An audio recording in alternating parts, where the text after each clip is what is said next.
Now, they always say black and white is worth the fight. I agree 100% with that. I started out with black and white film back in the day, and I've always had a soft spot in my heart for black and white photographs. So today, turn off the color. If you can do this on your camera, turn it off, make it black and white so you can see in black and white when you photograph. If you can't do that, no worries. Go ahead and photograph normal and then throw the images on your cell phone or your computer, whatever. Make them black and white. See what the world looks like in black and white. When you see this, you see in light instead of colors, which actually has some different psychological anecdotes to it. But I want you to go ahead and photograph in nothing but black and white for some inspiration today. When you have your best photographs, post them up on socials. As always, hashtag Share a Picture Magazine. I love seeing what you do as you grow, and I love checking out your work and all that good stuff.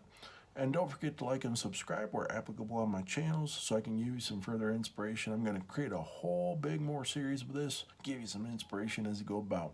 There's a lot of photographers that want to teach you the technical stuff, but what I want to see you do is see you grow as your way in photography.